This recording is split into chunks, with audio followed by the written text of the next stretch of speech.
السلام علیکم ورحمۃ اللہ وبرکاتہ۔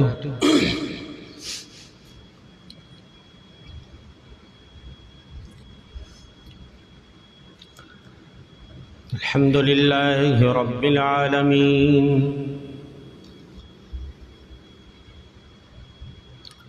والعاقبۃ للمتقین،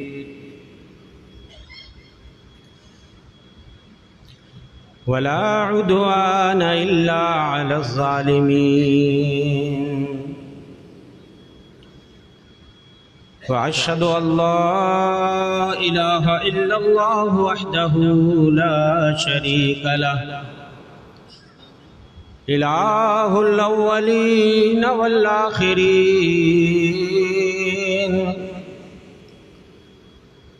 قیوم السماوات والارضین،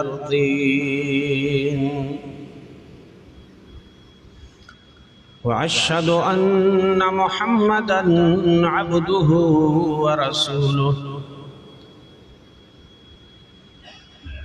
وخلیلہ وصفیہ وامینہ علی وحیہ، ارسلہ الی الناس کافۃ بشیرا ونذیرا، وداعیا الی اللہ باذنہ وسراجا منیرا، اما بعد فقد قال اللہ تعالی فی کتابہ الحکیم، نحن نقص عليك نبأهم بالحق، إنهم فتية آمنوا بربهم وزدناهم هدى۔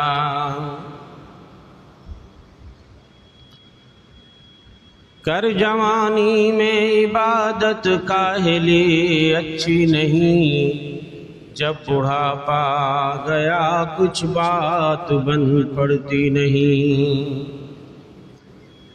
جوان دلوں سے یہ دھڑکن سنائی دیتی ہے، جوان دلوں سے یہ دھڑکن سنائی دیتی ہے، وہ دیکھو سامنے منزل دکھائی دیتی ہے، جوان اٹھیں گے تو پھر انقلاب آئے گا، سوال جو بھی ہے اس کا جواب آئے گا۔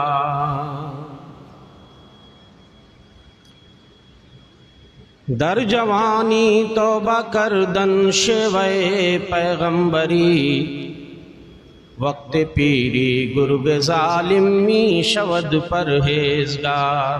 حضرات علماء کرام، ہمارے رفیق سفر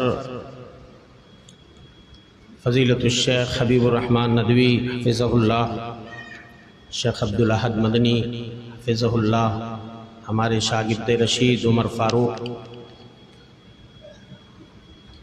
شیخ نذیر اللہ علیاوی، دینی ملی بھائیوں، نوجوان دوستوں اور ساتھیوں، میری ماں اور بہنوں، عزیز بچوں،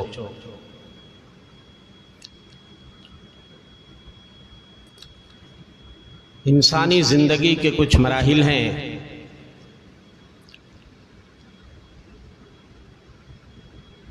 سب سے پہلا مرحلہ انسانی زندگی کا جو بے پناہ کمزوریوں کے ساتھ شروع ہوتا ہے، جسے ہم اور آپ عہد طفولت کہتے ہیں، یا مرحلہ طفولت، بچپن کا مرحلہ۔ یہ مرحلہ عام طور سے پیدائش سے لے کر کے 14 سال تک رہتا ہے، جو کمزوری کا مرحلہ ہے۔ اس سے پہلے جوانی کی کوئی نشانی اگر ظاہر ہو جائے، بلوغت کی کوئی علامت، تو بچہ بالغ مانا جائے گا، اور اس کے بعد 15 سال سے لے کر 40 سال تک کا جو مرحلہ ہے، جو عہد شباب ہے، جوانی کا مرحلہ ہے اور ہماری زندگی کا گولڈن پیریڈ ہے، سنہرا دور ہے۔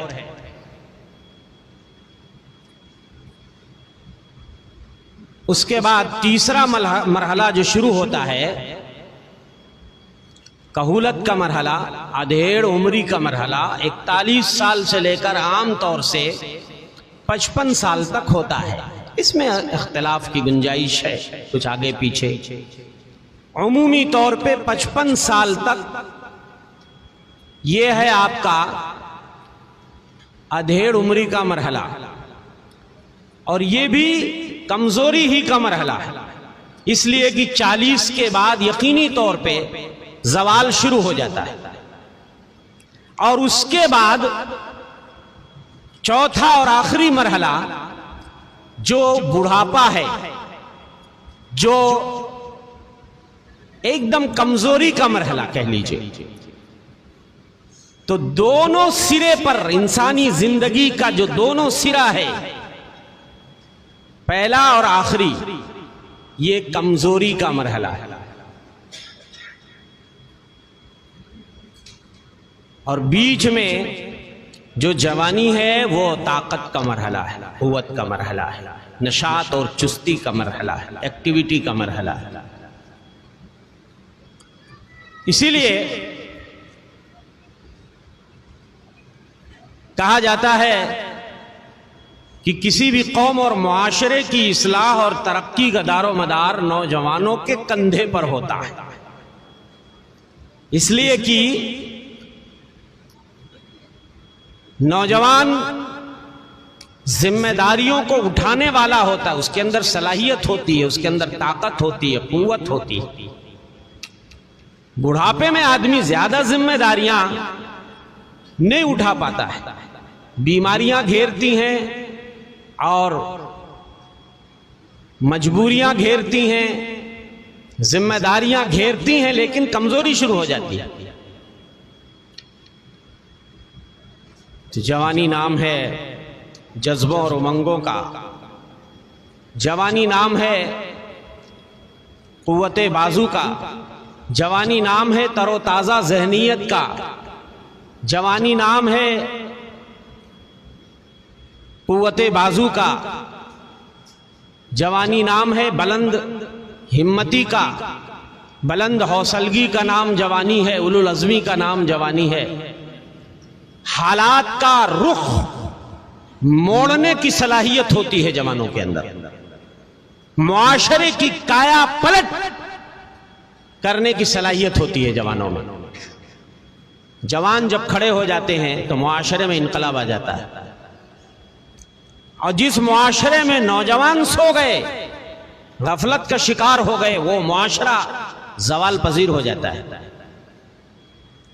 ایک نوجوان اپنے قوت بازو اور تر و تازہ ذہنیت اور محنت و مشقت کے نتیجے میں اگر چاہے تو اپنے مستقبل کا چراغ روشن کر سکتا ہے، اور اگر چاہے تو فکری کجروی اور ذہنی بے راہ روی اور بے اعتدالی اور غفلت و سستی میں پڑ کے اپنے مستقبل کا چراغ گل کر سکتا ہے۔ ایک نوجوان اگر اپنی طاقت و قوت کو اللہ کی عبادت و ریاضت میں نچوڑ دے تو وہ اپنی آخرت کی کھیتی ہری بھری کر سکتا ہے، اور ایک نوجوان اگر خواہشات نفس کی پیروی میں مصروف ہو جائے اور لہو و لعب اور فسق و فجور میں اگر گرفتار ہو جائے تو وہ اپنی آخرت کی کھیتی برباد کر سکتا ہے۔ دونوں آپشن نوجوانوں کے سامنے کھلے ہوئے ہیں۔ ذرا بچوں کو ذرا سائیڈ میں کر لیجئے، یہ بہت ڈسٹرب کر رہے ہیں بچے، تھوڑا سا آپ سائیڈ میں ہو جاؤ بچے، کیونکہ فرنٹ پہ جو بڑے ہیں وہی رہیں، بچے ذرا سائیڈ میں کہیں کنارے رہیں، اس لیے کہ ڈسٹرب بہت ہوتا ہے۔ سائیڈ میں کر دیجئے بس۔ تو جوانوں کے سامنے دونوں آپشن ہیں، آپ دنیا بنانا چاہتے ہیں تو یہی عمر ہے، دنیا بنانے کی بھی اور آخرت سجانے اور سنوارنے کی بھی، اور اگر آپ دنیا اپنی برباد کرنا چاہتے ہیں اور آخرت برباد کرنا چاہتے تو یہی عمر ہے۔ تو اب نوجوانوں کو فیصلہ کرنا ہے کہ وہ اپنی اہمیت، اپنا مقام اور اپنا مرتبہ کس حد تک پہچاننے کی کوشش کرتے ہیں، کتنے نوجوان ہیں جنہیں جوانی کی اہمیت کا اندازہ ہے. آپ نے دیکھا کہ جوانی کا مرحلہ سب سے لمبا، جتنا وقت جوانی کو مل رہا ہے نہ بچپن کو مل رہا ہے، نہ دیر عمری کو مل رہا ہے، نہ بڑھاپے کو مل رہا ہے. سب سے لانگ ٹائم جو ہے مل رہا ہے آپ کی جوانی کو. تو یہ سب سے اطول مرحلہ ہے، سب سے لمبا اور سب سے امپورٹنٹ بھی ہے. میں نے کہا گولڈن پیریڈ ہے، سب سے امپورٹنٹ ہے. بننے بگڑنے کی یہی عمر ہے. کسی بھی میدان میں آپ، دنیاوی میدان میں، کاروباری میدان میں، تجارت کے میدان میں بھی اگر آپ ترقی کرنا چاہتے ہیں تو یہی عمر ہے. بڑھاپے میں بہت کم لوگ سیٹ ہوٹ بنتے ہیں کہ نہیں، کہ بہت بزنس مین بہت بڑے بن گئے. اور یہی عمر اگر آپ پڑھ لکھ کر کچھ بننا چاہتے ہیں، عالم بننا چاہتے ہیں، حافظ بننا چاہتے ہیں، تو یہی عمر اصل ہے. حضرت عبداللہ ابن عباس سے قول مروی ہے، ما آت اللہ عبدا علما الا شابا والخیر کلہ فی الشباب. اللہ نے کسی بندے کو اگر علم سے نوازا ہے تو عام طور پہ وہ اسی مرحلے میں، جوانی کے مرحلے میں، اور بھلائی جو ہے وہ زیادہ تر اسی مرحلے میں ہے، جوانی کے مرحلے میں. اسی طریقے سے آپ اگر پرہیزگار بننا چاہتے ہیں، توبہ کرنا چاہتے ہیں، سچی توبہ کرنا چاہتے ہیں، ہاں زیادہ سے زیادہ نیکیاں بٹورنا چاہتے ہیں، تو اس کے لیے بھی یہی پیریڈ ہے. ہاں در جوانی توبہ کردن شیوئے پیغمبری. جوانی میں توبہ کرنا یہ پیغمبروں کا شیوا رہا ہے. وقت پیری گرگ ظالم می شود پرہیزگار. بڑھاپے میں تو ظالم بھیڑیا بھی پرہیزگار بن جاتا ہے. تو جوانوں اپنی اہمیت کو پہچانو. جوانی کی کتنی اہمیت ہے اس کا اندازہ اس بات سے بھی آپ لگائیے کہ اللہ سبحانہ و تعالی جنت میں جب جنتیوں کو داخل کریں گے تو جوانی کا تحفہ عطا کریں گے. کوئی جنت میں بوڑھا نہیں جائے گا. جس کو بھی اللہ جنت میں داخل فرمائیں گے جوان بنا کے 32 یا 33 سال کی بھرپور جوانی ہوگی. صحیح مسلم میں حضرت ابو ہریرہ کی روایت موجود ہے، فرماتے ہیں کہ جب جنتی جنت میں چلے جائیں گے، اللہ کے رسول صلی اللہ علیہ وسلم فرماتے ہیں، ینادی مناد ان لکم من تصحوا فلا تسقموا ابدا. سارے جنتی جب جنت میں چلے جائیں گے تو ایک فرشتہ پکار کر کہے گا، ان لکم من تصحوا فلا تسقموا ابدا. او جنتیو اب تم ہمیشہ صحت مند رہو گے، کبھی تم بیمار نہیں ہوگے. وَإِنَّ لَكُمْ مَنْ تَحْيَوْا فَلَا تَمُوتُوا أَبَدًا. او جنتیوں ہمیشہ زندہ رہو گے، کبھی تمہیں موت نہیں آئے گی. وَإِنَّ لَكُمْ مَنْ تَشِبُّوا فَلَا تَحْرَمُوا أَبَدًا. ہمیشہ تم جوان رہو گے، کبھی بوڑھا نہیں ہوگے. وَإِنَّ لَكُمْ مَنْ تَنْعَمُوا فَلَا تَبَأْسُوا أَبَدًا. ہمیشہ تم نعمتوں میں رہو گے، نعمتوں میں اٹھ کھیلیاں کھیلو گے، کبھی خستہ حالی کا منہ نہیں دیکھو گے. فَذَلِكَ قَوْلُ اللَّهِ عَزَّ وَجَلَّ وَنُودُوا أَن تِلْكُمُ الْجَنَّةُ أُورِثْتُمُوهَا بِمَا كُنتُمْ تَعْمَلُونَ. جنتیوں کو پکار کر کہا جائے گا کہ یہ جنت جس کے تم وارث بنائے گئے ہو، یہ تمہارے اعمال کا نتیجہ ہے. عمل جو تم دنیا میں کرتے تھے اسی کے نتیجے میں تم آج جنت کے وارث بنے ہو، جنت کے مہمان بنے ہو. تو یہ ہے جوانی کی اہمیت. جوانی کی اہمیت کا اندازہ اس بات سے بھی آپ لگائیے، انبیاء پہ سب سے پہلے ایمان لانے والے کون ہوا کرتے تھے؟ نوجوان. نوجوان نبیوں کی دعوت پہ لبیک کہنے میں پیش ہوا کرتے تھے. اللہ فرماتے ہیں فما آمن لموسیٰ الا ذریۃ من قومہ. علامہ ناصر سعدی اس آیت کریمہ کی تفسیر میں فرماتے ہیں ای شباب من قوم بنی اسرائیل. سب سے پہلے حضرت موسیٰ پہ جو ایمان لانے والے تھے قوم بنو اسرائیل کے چند نوجوان تھے، فرعون کے ظلم و ستم کی پرواہ کیے بغیر جو حضرت موسیٰ کی دعوت پہ ایمان لے آئے تھے. خود ہمارے نبی پر سب سے پہلے ایمان لانے والے نوجوان تھے. قریش کے بوڑھے جب کفر پہ جمے ہوئے تھے، باپ دادا کے دھرم پہ جمے ہوئے تھے، اس وقت نوجوان دھڑا دھڑ دامن اسلام میں پناہ لے رہے تھے۔ حضرت ابو بکر صدیق آزاد مردوں میں سب سے پہلے اسلام لانے والے 37-38 سال کے کڑیل جوان ہیں حضرت ابو بکر صدیق، بغیر کسی تعمل اور تردد کے نبی کے ہاتھوں پہ اسلام قبول کر لیتے ہیں۔ حضرت عمر بن خطاب جب اسلام لاتے ہیں تقریباً 26 سال کے جوان رانا ہیں۔ حضرت عثمان غنی ذو النورین جب اسلام لاتے ہیں تقریباً 34 سال کی بھرپور جوانی ہے۔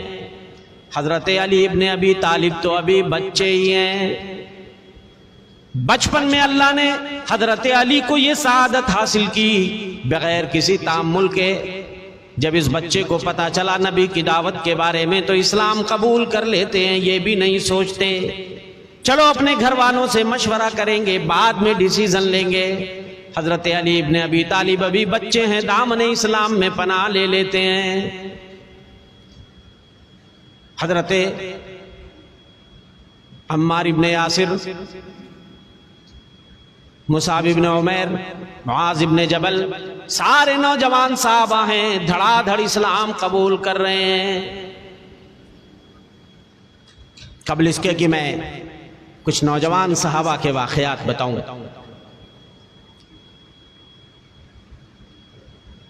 سب سے پہلے غار میں جن نوجوانوں نے پناہ لیا تھا، جس آیت کریمہ کی میں نے تلاوت کی ہے خطبے کے بعد، سارے لوگ اس کو جانتے ہیں، سورہ کہف کی تلاوت آپ کرتے ہیں۔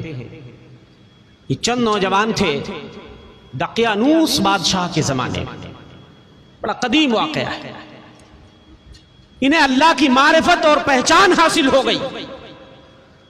یہ اچھے گھروں کے چشم و چراغ تھے، کھاتے پیتے گھرانے کے نوجوان تھے، کوئی ایسے ویسے نہیں تھے، مگر جب انہیں اللہ واحد کی پہچان ہو جاتی ہے، ان کے سینے میں ایمان گھس جاتا ہے، اپنے ایمان کی حفاظت کے لیے گھر بار چھوڑ کے، شہر چھوڑ کے کسی پہاڑ کی کھو میں پناہ لے لیتے ہیں، غار میں چھپ جاتے ہیں۔ ایسے ہی نوجوانوں کے بارے میں اللہ فرماتے ہیں نحن نقص علیک نبأہم بالحق، او نبی آپ کے سامنے ہم حق کے ساتھ ان کا واقعہ بیان فرماتے ہیں۔ انہم فتیۃ آمنوا بربہم، یہ چند نوجوان تھے جو اپنے رب پہ ایمان لے آئے تھے، وزدناہم ہدا، ہم نے ان کی ہدایت میں اضافہ کر دیا تھا۔ لمبا واقعہ ہے، قرآن بڑے اختصار سے مضمون کو بیان کرتا ہے۔ جب کسی طرح انہیں بادشاہ کے سامنے پیش کیا جاتا ہے، اللہ فرماتے ہیں وَرَبَطْنَا عَلَىٰ قُلُوبِهِمْ، جب بادشاہ کے سامنے یہ کھڑے کیے جاتے ہیں اپنی دلیل دینے کے لیے، اپنی بات رکھنے کے لیے، اللہ فرماتے ہیں ہم نے ان کے دلوں کو مضبوط کر دیا۔ وَرَبَطْنَا عَلَىٰ قُلُوبِهِمْ إِذْ قَامُوا فَقَالُوا رَبُّنَا رَبُّ السَّمَاوَاتِ وَالْأَرْضِ، جب یہ کھڑے ہوتے ہیں تو کہتے ہیں ہمارا پالنہار پروردگار تو وہ ہے جو آسمان و زمین کا رب ہے۔ لن ندعو من دونہ الہا لقد قلنا اذا شططا، ہم اسے چھوڑ کر کسی کو معبود نہیں پکارتے، اگر ہم نے ایسی بات کی تو حد سے بڑی ہوئی بات گویا ہم کہنے والے ہو جائیں گے۔ یہ نوجوان تھے، ایمان کی قیمت اور ایمان جب سینے میں گھر کر جاتا ہے تو کیا کنڈیشن ہونی چاہیے۔ اور آج ہمارے نوجوانوں کے پاس سب کچھ، بٹ صحیح ایمان نہیں ہے، صحیح اسلام نہیں ہے، جانا ہی نہیں ایمان کی قدر و قیمت۔ آج ہمارے نوجوان صحیح ایمانوں میں پہچانتے ہی نہیں۔ 16 17 18 سال کا نوجوان ہے، دین کے موٹے موٹے مسائل، قواعد، اسلام کے ارکان، ایمان کے ارکان نہیں معلوم، نماز کے فرائض و واجبات اسے معلوم نہیں ہے۔ اسے پوچھ لیا جائے اللہ کے بارے میں اللہ کہاں ہے تو نہیں معلوم، اسے نبی کے بارے میں کیا عقیدہ ہونا چاہیے معلوم نہیں، اللہ کے بارے میں کیا عقیدہ ہونا چاہیے۔ 3 اہم اصول، اللہ کی معرفت اور دین کی معرفت اور نبی کی معرفت، یہ 3 اہم جو اسلامی اصول ہیں، آج ہمارے کتنے نوجوان ان اصولوں کو جانتے ہیں؟ فنڈامنٹلز جو ہیں، بنیادی جو پلرز ہیں، جو ان کے بارے میں ہمارا نوجوان نہیں جانتا۔ اور ایسے ہی حالت تو یہ ہے کہ آج ہمارا یہ نوجوان جو 16, 17, 18, 20 کو پہنچ چکا ہے، کوئی ذمہ داری لینے کے لیے تیار نہیں ہوتا ہے. گھر کی کوئی ذمہ داری نہیں. بوڑھا باپ دن بھر ٹھیلا کھینچے، بوڑھا باپ سڑک پہ دھندا لگائے، بوڑھا باپ پیٹ پہ گٹھریاں لاد کے لائے، بوڑھا باپ جھلی ڈھوئے، پاٹی ڈھوئے، کچھ بھی کرے، پسینہ خون پسینہ بہا کر تب جا کر کے وہ اپنے بچوں کا پیٹ پالتا ہے. مگر یہ نوجوان بچے اپنی ذمہ داریاں محسوس نہیں کرتے ہیں. بوڑھے باپ پہ جس کی کمر جھک چکی ہے، پیٹ جھک چکی ہے، اس پہ بھی یہ ترس کھانے کے لیے الٹے ان کے موبائل میں ڈاٹا ریچارج کرواؤ. موبائل فون ریچارج باپ کے پیسے سے ہو رہا ہے اور دن بھر عیاشیوں اور مٹر گشتیوں میں ہمارا نوجوان صرف کر دیتا ہے.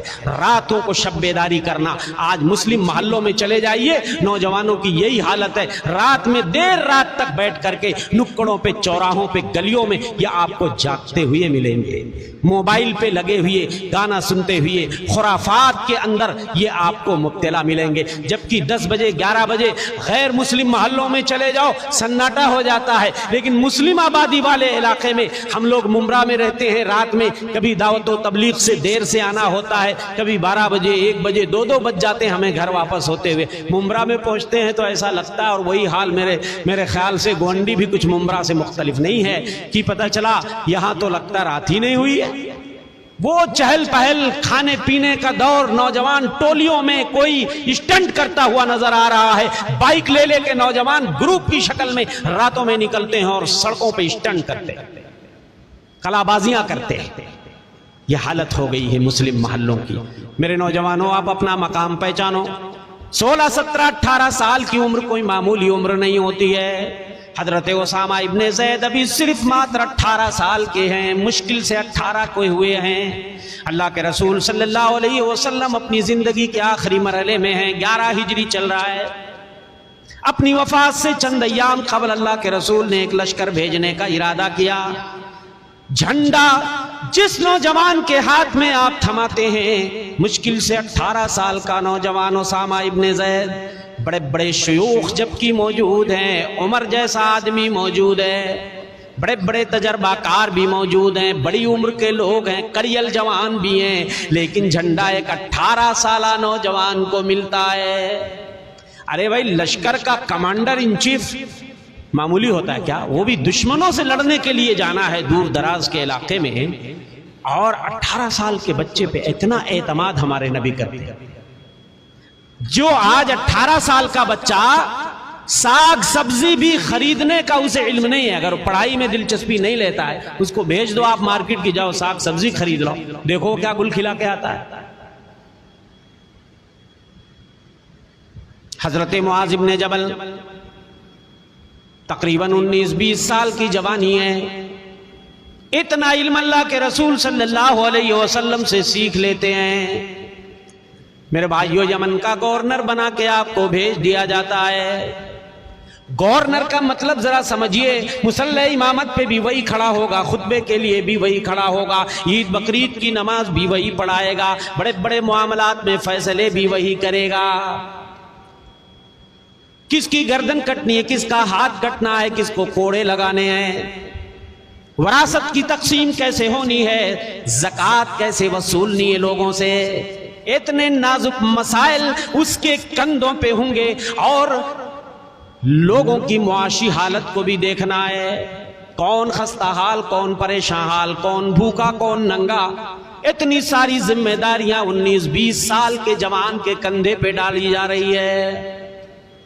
جس عمر کے بچے آج میں بتایا نا آپ کو کہ گلیوں چوراہوں اور نکڑوں کو بیٹھ کے وقت پاس کرتے ہیں، سوچتے ہیں یار ابھی تو ہماری عمر کھیلنے کودنے کی ہے، لاہو لعب کی ہے. جن کے ہاتھ میں جس عمر میں تلواریں ہوتی تھیں، گھوڑ سواری کرتے تھے، آج اس عمر کے بچوں کے ہاتھ میں کرکٹ کا بلہ نظر آ رہا ہے اور یہ شیطانی ڈبہ نظر آ رہا ہے.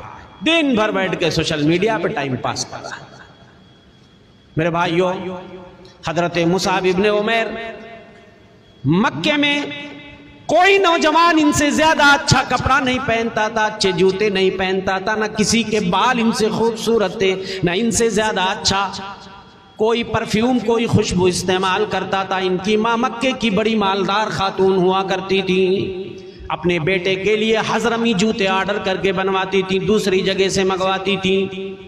عبیر کا استعمال، سب سے عمدہ پرفیوم، عمدہ خوشبو حضرت مصعب بن عمیر لگایا کرتے تھے۔ چمڑی ان کی، اسکن ان کی اتنی نرم و ملائم تھی، حضرت سعد بن ابی وقاص فرماتے ہیں ما رأیت بمکہ انعم غلام من مصعب بن عمیر، مکہ میں میں نے مصعب بن عمیر سے زیادہ کسی بچے کو ناز و نعمت کا پروردہ نہیں دیکھا، ولا ارق جلدہ، ان سے زیادہ سافٹ اسکن، نرم چمڑی کسی کی نہیں تھی، ولا احسن حلہ، ان سے بہترین کسی کے پاس جوڑا نہیں ہوتا تھا۔ لیکن اسلام لانے کے بعد لقد جہد فی الاسلام جہدا کبیرا، اسلام لاتے ہیں اتنی پرمشقت زندگی گزارتے ہیں، فسقط جلدہ کما یسقط جلد الحیہ، اسلام لانے کے بعد ساری نعمت چھن جاتی ہے۔ اور اسلام بھی کب لاتے ہیں؟ جب چند لوگ، سب سے پہلے جو اسلام لاتے ہیں اس میں ایک نام اس جوان رانا مصعب بن عمیر کا بھی تھا، 17-18 سال کی جوانی ہے، چپکے سے اسلام قبول کر لیتے ہیں، ماں کو پتہ نہیں چلتا ہے، چپکے چپکے اسلام قبول کر لیتے ہیں، ابھی نبی دار ارقم میں ہیں۔ ایک دن عثمان بن طلحہ نے نماز پڑھتے ہوئے دیکھ لیا، جا کے ماں سے شکایت کر دی، ماں نے بیڑیوں میں باندھ دیا، ساری نعمت، ساری فیسلٹی بند، ساری فیسلٹی ختم کر دی گئی، ساری نعمتیں بند کر دی گئیں۔ کسی طریقے سے بیڑیوں سے جب آزاد ہوتے ہیں، بھاگ کر اپنا ایمان بچانے کے لیے حبشہ کی طرف ہجرت کر جاتے ہیں۔ آج کا نوجوان حالت یہ ہے، اگر باپ نے اینڈرائیڈ موبائل چھین لیا، اسمارٹ فون چھین لیا، ابھی چند دنوں پہلے اخبار میں نے یہ خبر دیکھی، ایک باپ کو یہ لگا کہ اس کا بچہ بگڑ رہا ہے، اسمارٹ فون بچے سے چھین لیا، بچے نے سوسائیڈ کر لی، خودکشی کر لی، بچے نے اپنی زندگی کا خاتمہ کر لیا۔ مگر مصعب بن عمیر، میرے بھائی، ساری نعمتیں چھن جاتی ہیں، کوئی پرواہ نہیں، دنیا کی ساری نعمتیں چھن گئیں، کوئی پرواہ نہیں، ایمان اگر سینے میں محفوظ ہے تو کوئی غم نہیں، ایمان بچانے کے لیے دوسرے ملک حبشہ چلے جاتے ہیں۔ وہی عمر، سارے وس وہی 16، 17، 18، 19 والوں کا میں ذکر کر رہا ہوں، یہ کوئی بڑی عمر والوں کا تذکرہ نہیں ہو رہا ہے، جس عمر کے بچے آج یہاں بھی موجود ہوں گے، اور کوئی آج ذمہ داری لینے کے لیے نہ تعلیم میں دل لگاتے ہیں، ہاں، نہ تعلیم میں دل لگاتے ہیں، نہ کاروبار میں محنت کرنا چاہتے ہیں، نہ گھر کی کوئی ذمہ داری میں ہاتھ بٹانا چاہتے ہیں، بس سوچتے ہیں ابھی تو بس مجھے آزاد رہنے کی عمر ہے، کھیلنے کودنے کی عمر ہے، مٹر گشتی اور عیاشی کی عمر ہے۔ حبشہ سے واپس آتے ہیں، بیعت عقبہ میں نبی کے ساتھ شریک رہتے ہیں، جو منا کی گھاٹی میں آپ کے ہاتھ پہ بیعت چند صحابہ نے لی تھی۔ اس کے بعد مدینے کے انصار نے لیٹر لکھا، اللہ کے رسول صلی اللہ علیہ وسلم مدینہ، کچھ لوگ کسی کو معلم اور مبلغ بنا کر مدینہ بھیج دیجئے۔ کیا بنا کر؟ سفیر۔ اسلام کے سب سے پہلے سفیر، سب سے پہلے معلم اور دائی جو مدینہ بھیجے گئے، ہمارے نبی کی نظر انتخاب ایک نوجوان پہ پڑتی ہے، وہی نوجوان جس کی چمڑیاں ادھڑ ادھڑ کے گرنے لگی تھی، اسلام لانے کے بعد ساری فیسلٹی، جس کی چمڑی اتنی نرم ملائم تھی، اتنے خوبصورت بال، جو کان کی لو تک اس کے بال تھے، چمچماتے ہوئے خوبصورت بال، خوبصورت ڈریس، سارا چھن گیا۔ زود اور تکشف کی زندگی اس طرح شروع ہوئی کہ اب وہی چمڑیاں کٹ کٹ کے گرنے لگیں، بدن پہ مشکل سے ایک تہبند، ایک چادر ہوا کرتی تھی حضرت مصعب بن عمیر کے، لیکن اللہ کے رسول نے مدینے کی طرف دائی اور مبلغ بنا کے بھیج دیتے ہیں۔ انہی کی محنتوں اور تبلیغ کے نتیجے میں مدینے کے بڑے بڑے رؤسا اسلام لے آتے ہیں، حضرت اسید بن حضیر، سعد بن معاذ جیسے لوگ اسلام لے آتے ہیں۔ ایک نوجوان کھڑا ہو جائے، آج کہتے ہیں نا اکیلا چنا کیا بھاڑ پھوڑے، ارے اکیلا چنا تو بہت کچھ پھوڑ سکتا۔ ایک نوجوان گیا مدینے میں مبلغ بن کر، پورے مدینے کی ہوا بدل گئی، اسلام کی قندیلیں روشن ہو گئی، لوگ دامن اسلام میں پناہ لینے لگے ایک نوجوان کی دعوت۔ ایک نوجوان اگر کسی علاقے میں کھڑا ہو جاتا ہے نا، معاشرے کی کایا پلٹ کر دیتا ہے. معمولی نہیں سمجھیے میرے بھائیو جوانی کی اہمیت یا جوانوں کا جو مقام، بس مقام سمجھنے کی ضرورت ہے. اور یہی مصعب ابن عمیر احد کے اندر شہید ہو جاتے ہیں. صحیح بخاری کتاب المغازی کی روایت حضرت خباب ابن الارت کہتے ہیں ہاجرنا مع رسول اللہ صلی اللہ علیہ وسلم ونحن نبتغی وجہ اللہ، ہم نے نبی کے ساتھ ہجرت کی، ہمارا ارادہ صرف اللہ کی رضا، اللہ کی خوشنودی. ہم مدینے آئے تھے ہجرت کر کے سوائے اللہ کی رضا کے لیے کوئی دوسرا مقصد نہیں. فوجب اجرنا علی اللہ، ہمارا اجر اللہ کے ذمہ واجب ہو گیا، اللہ ہمیں آخرت میں دے گا، دنیا میں ہمیں نہیں چاہیے تھا. کہتے ہیں فَمِنَّا مَن مَّضَىٰ لَمْ يَأْكُلْ مِنْ أَجْرِهِ شَيْئًا، ہم میں سے کچھ لوگ، کچھ صحابہ دنیا سے چلے گئے، اللہ کی راہوں میں جہاد کیا، ہجرت کیا، مگر دنیا کا کوئی فائدہ نہیں ملا، کوئی بینیفٹ نہیں. اس وقت تو اسلام زیادہ پھیلا بھی نہیں تھا، غنیمتیں بھی زیادہ نہیں مل رہی تھیں، کوئی فائدہ نہیں. کہتے ہیں ہم لوگ تو زندہ ہیں، اب اسلام پھیل گیا ہے، غنیمت آ رہی ہے، پیسہ آ رہا ہے، مال مل رہا ہے، تو ہم لوگ تو دنیا کے مزے لے رہے ہیں، لیکن یہ ہمارے بھائی بیچارے محنت کیے، جہاد کیے اللہ کی راہ میں، غزوہ کیے، لڑائی کیے، ہجرت کیے، شہید ہو گئے، چلے گئے. انہی میں سے منہم مصعب ابن عمیر قتل یوم احد، احد کے دن شہید کیے گئے. وعلیہ بردہ، ایک چادر تھی صرف بس ان کے جسم پہ، اور چادر بھی اتنی ناقص تھی. ان غطی بہا رجلاہ بدا راسہ، اگر پیروں کو ڈھکا جاتا سر کھل جاتا، سر ڈھکا جاتا پیر کھل جاتا.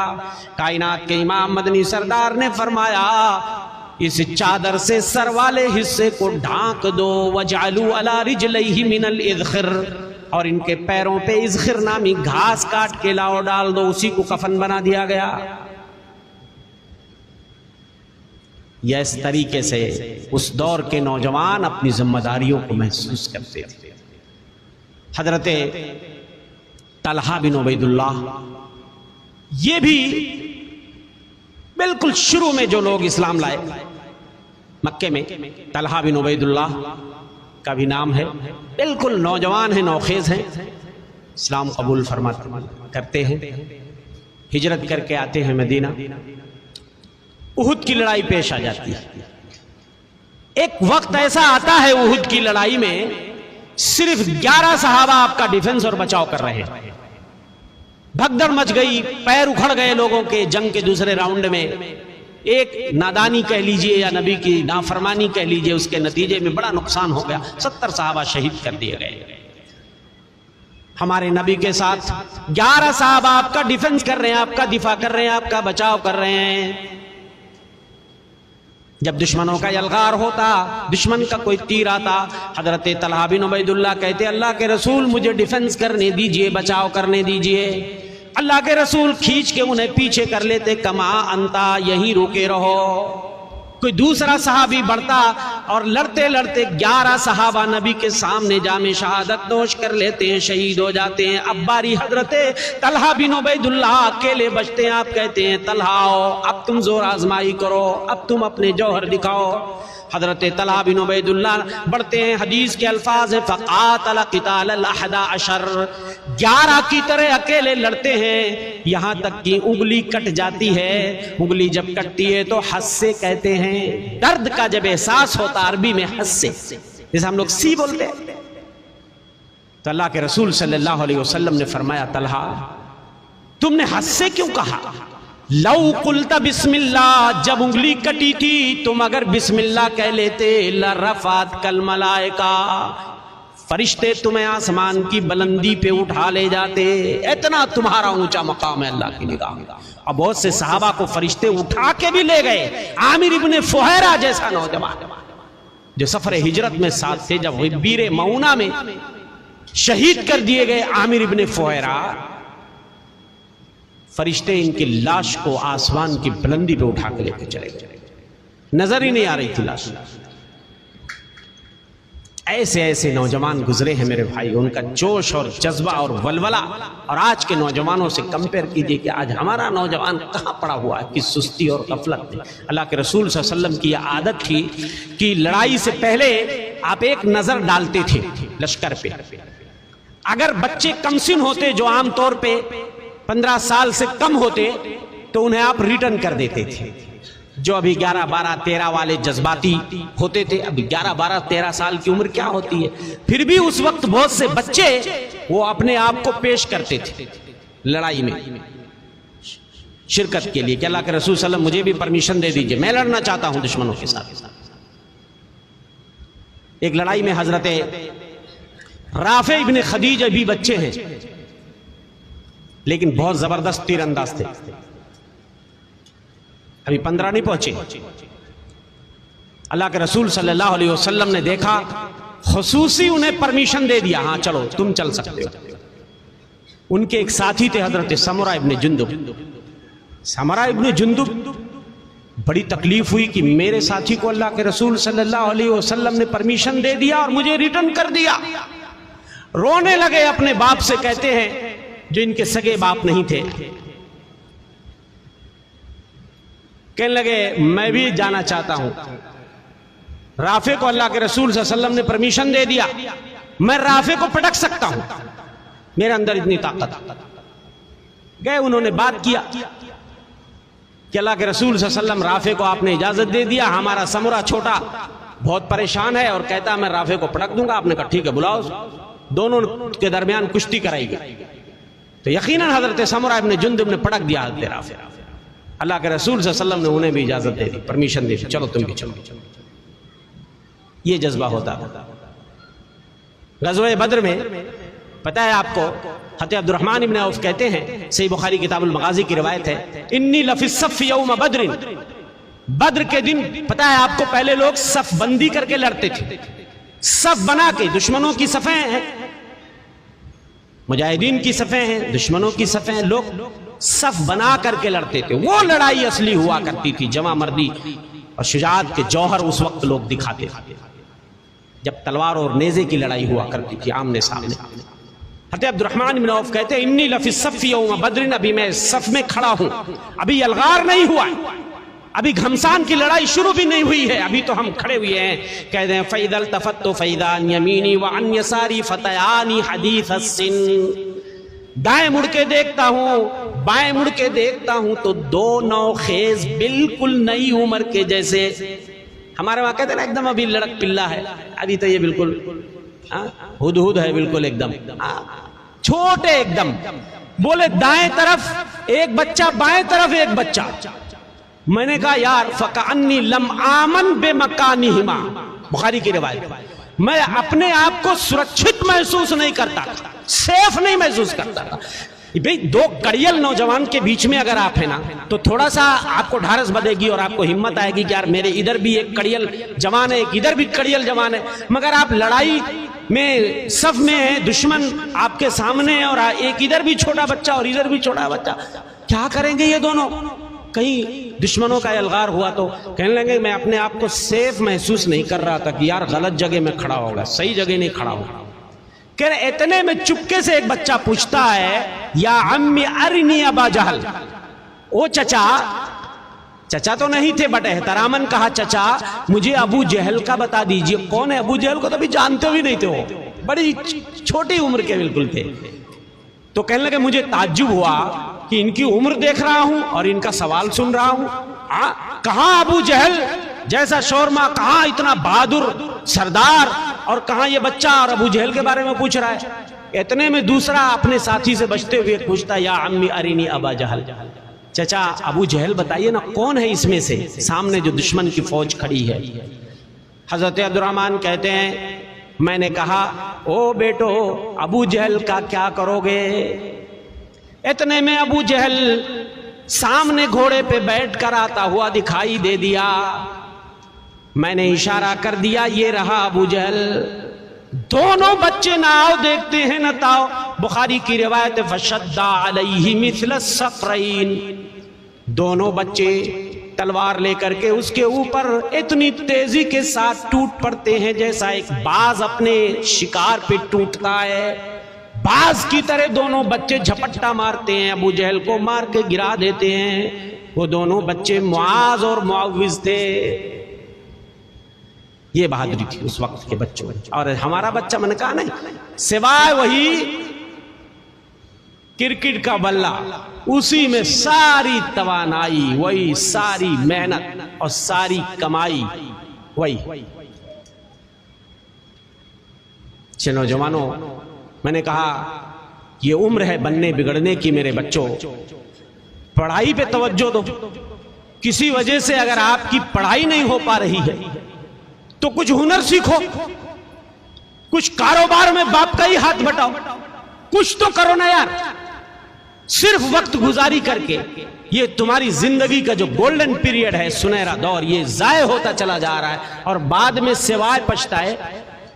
اور عبادتوں میں بھی آپ دلچسپی دکھاؤ, عمل میں.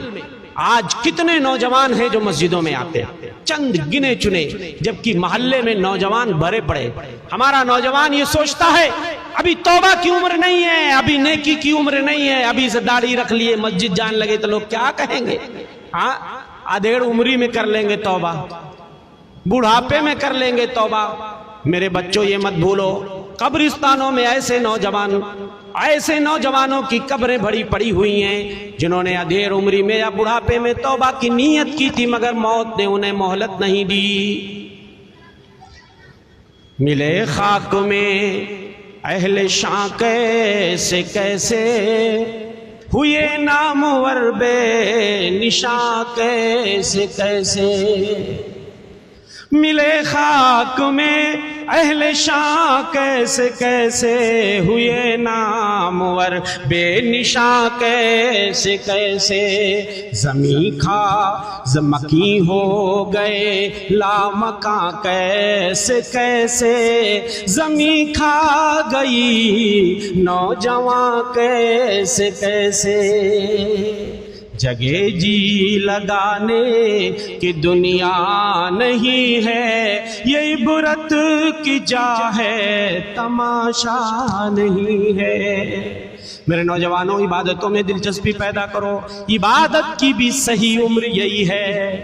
اسی لیے جوانی کی عبادت اللہ کی نگاہوں میں سب سے قیمتی عبادت ہے. اس لیے کہ ایک بوڑھا اتنے ڈھنگ سے بہترین طریقے سے عبادت نہیں کر سکتا جس ڈھنگ سے ایک نوجوان عبادت کر سکتا ہے.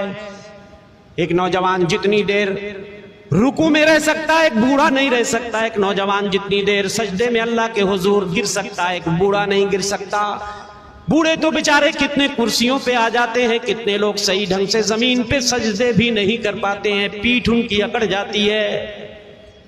کر جوانی میں عبادت کاہلی اچھی نہیں, جب بڑھاپا آ گیا پھر بات بن پڑتی نہیں. جوانی کی عبادت اہم ہے. کیوں جوانی کی عبادت اہم ہے؟ اس لیے بھی اہم ہے کہ جوانی میں خواہشات نفس کا بڑا غلبہ ہوتا ہے. اب ایک نوجوان اگر خواہشات نفس پہ کنٹرول کر لیتا ہے اور اپنا رجحان دین کی طرف موڑ دیتا ہے, عبادتوں کی طرف, نیکیوں کی طرف اس کا جھکاؤ اگر ہو گیا, جبکہ طاقت قوت کی بھرمار ہے, شہوت اور خواہش کی بھرمار ہے, اس کے باوجود وہ لگام لگانے میں کامیاب ہو جاتا ہے, تو میرے بھائیوں بتاؤ ایسے جوان کی عبادت اللہ کی نگاہ میں قیمتی مانی جائے گی کہ نہیں مانی جائے گی؟ اللہ کے رسول صلی اللہ علیہ وسلم فرماتے ہیں ان اللہ لا یعجب من الشاب لیست له سبوہ, اللہ اس جوان سے بڑا خوش ہوتے ہیں برائیوں کی طرف جس کا میلان بہت کم ہوتا ہے, برائیوں کی طرف جس کا جھکاؤ بہت کم ہوتا ہے. آج کوئی نوجوان اگر چہرے پہ داڑھی رکھ لیا, ٹوپی ووپی لگانے لگا, مسجد آنے لگا, جانے لگا, شرم و حیا کا پیکر بن گیا, بہت سارے اس کے جو ہمجولی ہے مذاق اڑاتے, ابھی سے متوا بن گیا, داڑھی رکھ لیا, ہاں بڑا شرمانے لگا, لجانے لگا, ہاں بھی شرم و حیا بہت ساری برائیوں سے روکتی ہے. حیا ایمان کا حصہ ہے, اور جب شرم ختم ہو جائے تو جو چاہو کرو. تو اس کو تانے ملتے ہیں کہ کوئی نوجوان اگر شرمیلا ہے, باغیرت ہے, با حیا ہے, با کردار ہے, اور با کردار اپنے آپ کو بناؤ, جوانی کو داغدار مت بناؤ. بہت سے نوجوان کہتے ہیں ابھی تو کھیلنے کودنے کی, کھانے پینے کی, کہیں بھی منہ مارو. کہتے ہیں نوجوان ایسا جیسے گھوڑے کی طرح, کدھر بھی نوجوان گھوڑے کی طرح منہ مارو. یہ غلط نظریہ ہے کہ ادھر ادھر منہ مارنے کی نہیں. یہ وقت جو ہے بڑا قیمتی ہے, اپنی جوانی کو بے داغ بناؤ. شاعر مشرق نے کہا تھا کہ وہی جوان ہے قبیلے کی آنکھ کا تارا, شباب جس کا ہو بے داغ ضرب ہو کاری. شباب یعنی جوانی جس کی بے داغ ہو تو بے داغ بناؤ. اپنی عفت, اپنی عصمت, اپنی غیرت کی حفاظت کرو. اور یہ حفاظت کی ذمہ داری نوجوان لڑکوں کی بھی ہے, لڑکیوں کی بھی. میری بہنیں بھی اگر ہیں تو سنیں, جوان کا لفظ جب بولا جاتا ہے تو اس میں نوجوان لڑکے جس طرح شامل ہیں, نوجوان لڑکیاں بھی شامل ہیں. ہمارے وہاں ڈبل اسٹینڈرڈ چلتا ہے, دوہرا معیار.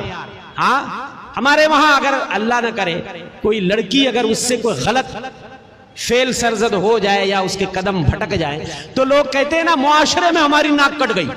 اور اگر وہی جرم کوئی نوجوان لڑکا کرتا ہے تو کہتا ہے ہمار تو لڑکا ہوا ہے, ہمار کا بگڑی ان کا جکر بٹیا. نعوذ باللہ من ذالک. یہ کہاں سے یہ نظریہ آیا؟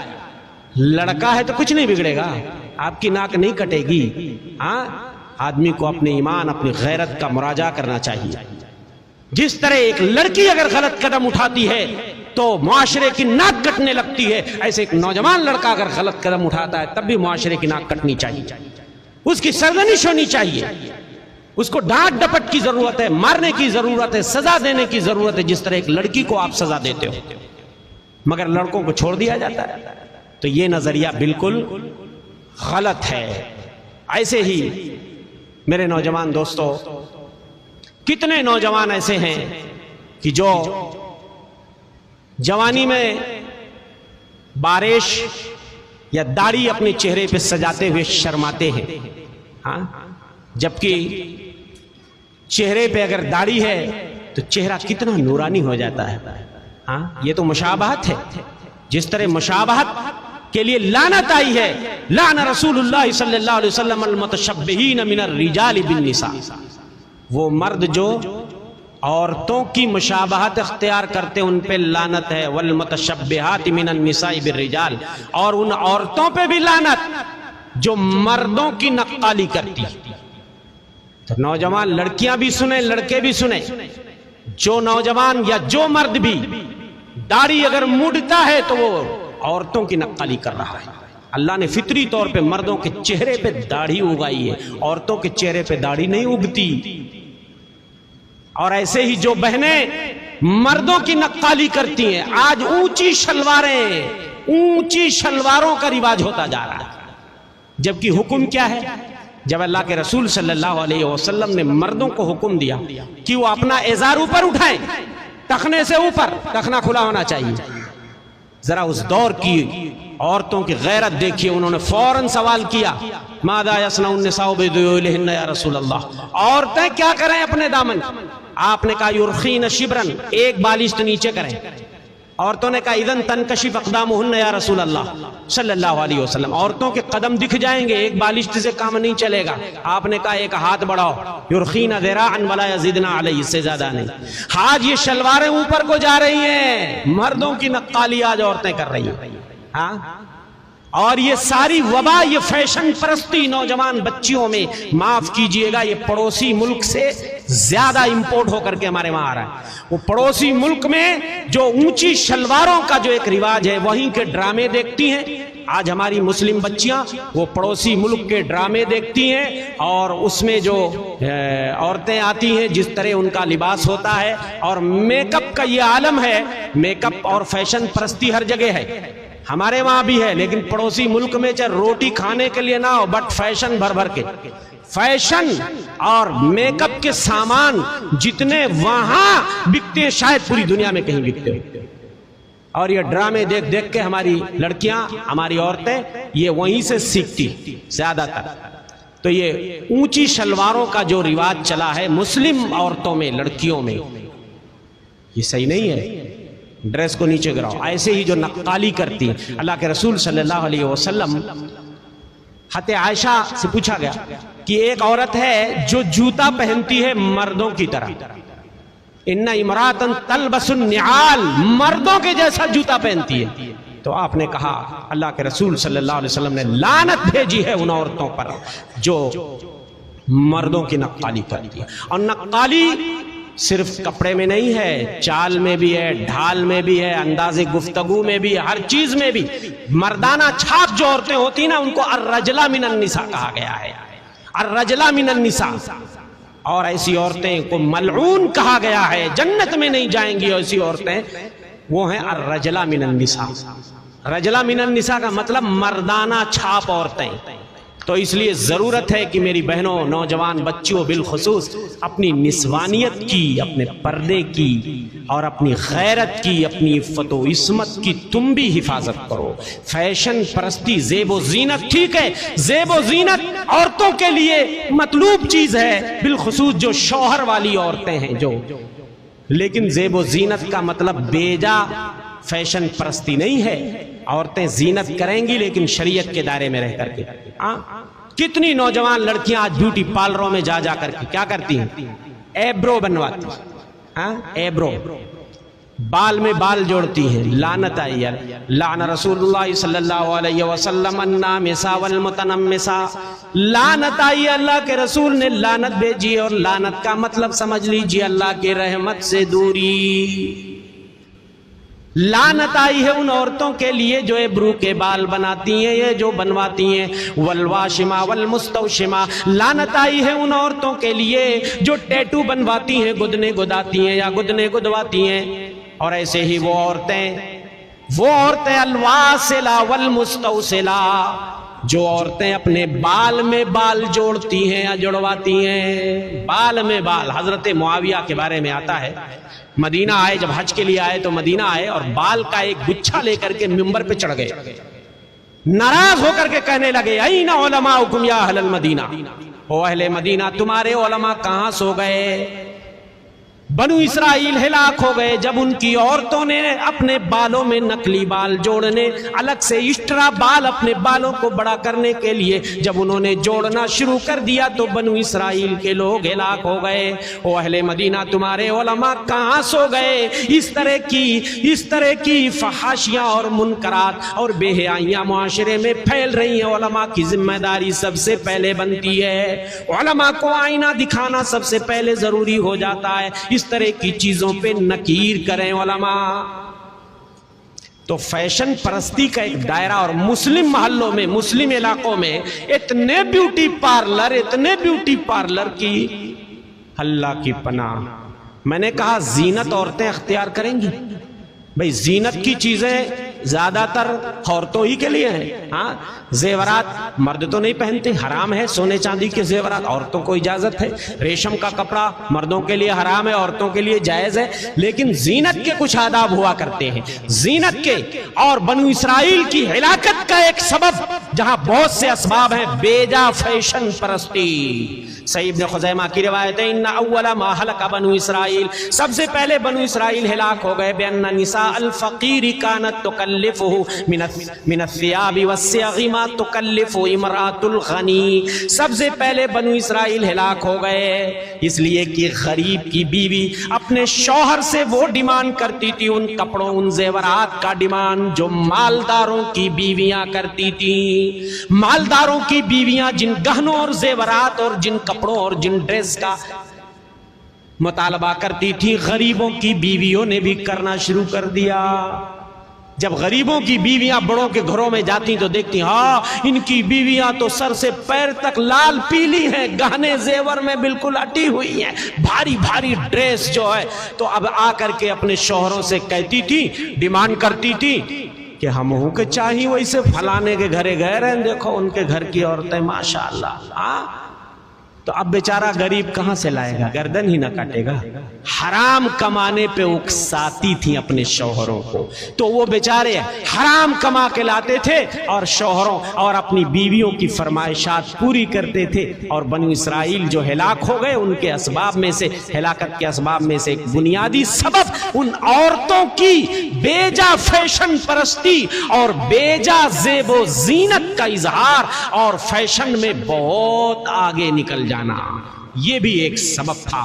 اور آج معاف کیجئے، آپ اپنے محلے میں دیکھ لیجئے، ہم بھی اپنی بستی میں دیکھتے ہیں، گلی محلے میں، گلی کوچے میں بیوٹی پارلر، جاتی کوئی اور ہے، نکلتی کوئی اور ہے، یہ حالت ہو گئی۔ وہاں جا کے ایبرو کے بال، نہ جانے کیا کیا خراش تراش، اللہ کی پناہ، اللہ کی پناہ۔ ایبرو اتنا خوبصورت اللہ نے بنایا ہے، ہاں دیکھیے، اب اس میں تم خراش تراش کر کے اس کو دھاگے سے اس کو باریک تر بنایا جاتا ہے، اور آنکھوں کا کلر جو ہے، نیچرل کلر جو اللہ نے بنایا ہے، کالا اور سفید، کتنا بڑھیا ہے، اب اس کو بھی گوارا نہیں ہے، اس کو چینج کر کے کیا کرتی ہیں، لینس لگوا کے کا نیلا پیلا ہرا گلابی، نہ جانے کون کون سا کلر وہ آنکھوں، جیسے کوئی جنگلی بلی، بعض عورتیں وہ ایبرو کا بال بھی بنا ہوا ہے اور وہ لینس بھی لگائی ہوئی ہے اور بال بھی کٹا وٹا کے اور اس کو ڈائی کر کے نہ جانے کون کون سے کلر بالوں میں لگا، قسم اللہ کی، جیسے عورتیں کبھی کبھی وہ سوچتی ہیں ہم تو بڑی خوبصورت دکھ رہے ہیں، وہ تو جنگلی بلی کی طرح دکھنے لگتی ہے۔ عجیب ماحول ہو گیا، یہ فیشن پرستی ان عورتوں کو، ان نوجوان بچیوں کو قسم اللہ کی لے ڈوبے گی۔ فتنہ ہے ایسی لڑکیاں جب گھروں سے نکلتی ہیں، ایسی ہی عورتوں کے بارے میں نبی نے کہا ہے، اذا خرجت المرأة من بیتها استشرفها الشیطان، عورت جب گھر سے نکلتی ہے زیب و زینت کر کے، شیطان اس کی تاک میں لگ جاتا ہے، جھانک میں لگ جاتا ہے، ایسی عورتیں فتنہ ہوا کرتی ہیں۔ تو میری بہنوں، جو تم شرم و حیا کے چادر میں لپٹ کے یہاں آئی ہو، آپ کو سنانا زیادہ مقصد انشاءاللہ آپ سے حسن ظن ہے کہ آپ ان چیزوں سے دور ہوں گی، لیکن مقصد بتانے کا میری بہنوں یہ ہے کہ یقیناً معاشرے میں یہ چیزیں بہت پھیل چکی ہیں، بہت پھیل چکے ہیں۔ مسلم بچیاں ہماری آج برقع، پردہ، حجاب، ان چیزوں سے بہت دور ہو رہی ہیں فیشن پرستی کے چکر میں۔ میری بہنوں، اپنا مقام تم بھی سمجھو، جیسے نوجوان بچوں کو سمجھنا ہے، نوجوان بچیوں کو بھی سمجھنا پڑے گا اپنا مقام۔ اپنے حجاب، پردے کی حفاظت کرو، اپنی حشمت، غیرت، عزت، عفت، شرم و حیا کی حفاظت بنو، با کردار بنو، اور اسلامی طور طریقہ اختیار کرو، اسلامی رہن سہن اختیار کرو، اسلامی وضاقت اختیار کرو۔ اللہ سے دعا ہے کہ مولا سب کو توفیق، ہمارے نوجوانوں کو، نوجوان بچوں کو، نوجوان بچیوں کو بالخصوص، اے اللہ تو استقامت عطا فرما، اور دین کے صحیح راستے پہ تو انہیں گامزن کر، اور ہماری بچیوں کو حجاب اور پردے کی اللہ توفیق عنایت فرما۔ ہمارے نوجوان بچوں کو اپنا مقام، اپنا مرتبہ سمجھنے کی، اور زیادہ سے زیادہ دینی جذبہ اور دینی حمیت اور غیرت، اللہ ایمانی غیرت ہمارے نوجوان بچوں کے دلوں میں، اور ہمارے بوڑھوں کو بھی اللہ تو استقامت عطا فرما، ہمارے بوڑھوں کو بھی توفیق دے کہ ان کی عمروں میں برکت عطا فرما، کہ وہ بھی زیادہ سے زیادہ تیرے دین حنیف کی خدمت کریں، عبادت و ریاضت میں دلچسپی لیں۔ اور میں شکر گزار ہوں ہمارے الاحسان دعویٰ سینٹر کے ذمہ دار ہمارے شاگرد رشید عمر فاروق، اور اس مسجد کے تمام ذمہ دار، منتظمہ کمیٹی، شیخ نذیر اللہ اور ان کی پوری ٹیم، اور مسجد کے تمام ذمہ داران جنہوں نے اس گلی کوچے میں تنگ اور تاریک جگہ پہ اللہ کا یہ گھر بنایا ہے، اللہ آپ سب کو ہمت دے، توفیق دے، اسی طریقے سے دین کی خدمت کرتے رہیے، مسجدوں کو آباد کرتے رہیے، آمین وما توفیق الا باللہ، وصلی اللہ علیہ محمد۔ السلام علیکم ورحمۃ اللہ وبرکاتہ۔